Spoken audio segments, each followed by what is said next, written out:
자, 이정원 원장의 자가면역 토크, 저는 수플리마니원 이정원 원장입니다. 자, 1편에서는 이제 우리가 류마티스 관절염이 무엇인가에 대해서 이야기를 해봤고요. 자, 이번에는 이제 류마티스 관절염의 원인에 대해서 이야기를 해보겠습니다. 1편에서 제가 원인이 특별히 밝혀지지 않았다고 말씀을 드렸지만, 학계에서 이제 류마티스 관절염이 이런 부분 때문에 생기는가 보다, 이렇게 좀 예측을 하고 추측을 해보는 그런 요소들이 있습니다. 그래서 이제 거기에 대해서 한번 이야기를 해볼 거고요. 일단은 이제 가장 첫 번째로 보통 우리가 병을 이야기할 때 가장 많이 이야기가 되지는 것이 이제 유전적인 문제입니다. 그러니까 유전 같은 경우는 이제 그 류마티스 관절염이 발생할 만한 그런 유전자를 갖고 있는 사람들은 이제 류마티스 관절염이 뭐 발생을 할 수도 있다 이런 얘기인데, 사실 이게 그 정확한 얘기는 아닙니다. 왜냐하면 이제 뭐 부모님이 류마티스가 있다고 해가지고 자식이 꼭 류마티스가 생기는 게 아니에요. 그렇기 때문에 유전은 한마디로 이제 그럴 수도 있고 아닐 수도 있다, 그냥 이렇게 생각을 하시면 됩니다.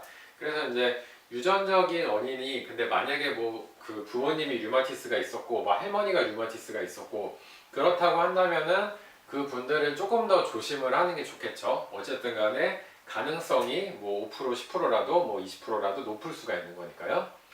그 다음에 이제 두 번째로 폐경이 있습니다. 폐경.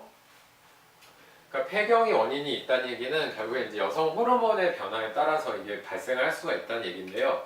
그러니까 대부분의 그러니까 류마티스 환자분들 사실 뭐 그 오시는 분들 보면은 연령대는 다양해요.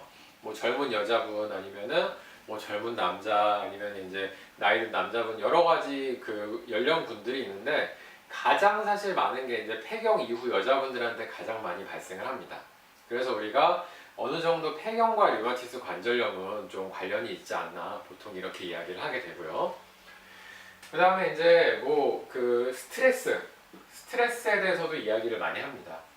그러니까 스트레스를 많이 받은 사람이 류마티스 관절염이 생길 확률이 높다. 근데 이제 요거는 어떻게 해서 그런 얘기가 많이 나오냐면, 그 류마티스 관절염 생기신 분들이랑 이야기를 나눠보게 되면은 대체적으로 스트레스가 심한 환경에서 오래 지내셨다든지 아니면 큰 스트레스를 한꺼번에 받으셨다던가 뭐 그런 식으로 스트레스와 연관된 어떤 그 뭔가가 있는 경우들이 있어요. 그래서 이제 스트레스를 많이 받으시면 류마티스 관절염이 발생을 할 수 있다고 이야기를 하는 거고, 그 다음에 이제 감염, 뭐 다른 바이러스라던가 세균에 감염이 됐다가 그게 이제 류마티스로 이어질 수 있다는 얘기인데, 이것도 이제 뭐 100%는 아닙니다. 그러니까 이 감염이 하나의 계기가 될 수가 있다는 거지, 뭐 감염이 된다고 해서 꼭 류마티스가 발생하는 것도 아니고요.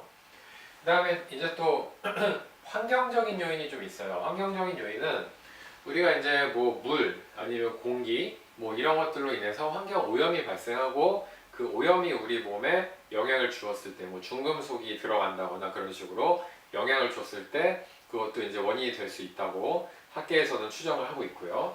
그 다음에 이제 식습관에 대해서는 또 얘기가 많습니다. 그러니까 먹는 거에 따라서 류마티스 관절염이 발생을 할 수가 있고, 몇 가지 음식들은 우리가 봤을 때 류마티스 관절염 환자분들한테 어떤 음식들을 먹이면은 더 심해지는 경우들이 있어요. 그래서 우리가 음식과 류마티스 관절염은 좀 연관이 있을 것이다, 그렇게 이야기를 하고 있고요.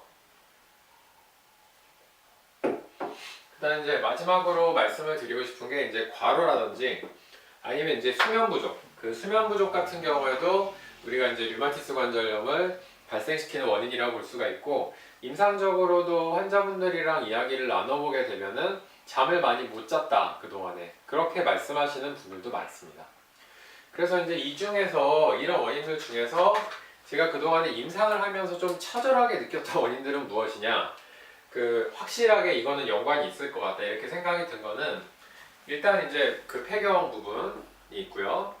그 다음에 식습관이 굉장히 좀 많은 연관이 있는 것 같습니다. 그 다음에 스트레스 있고, 그 다음 과로 있고요.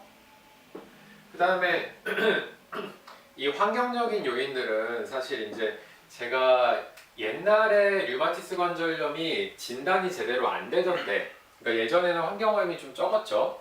그때 이제 얼마나 류마티스 환자분들이 있었는지를 정확하게 파악을 할 수 없기 때문에 뭐 환경오염이 100% 이제 관련이 있다라고는 말씀을 못 드리겠지만, 그래도 어느 정도 관련이 있는 것으로 보입니다.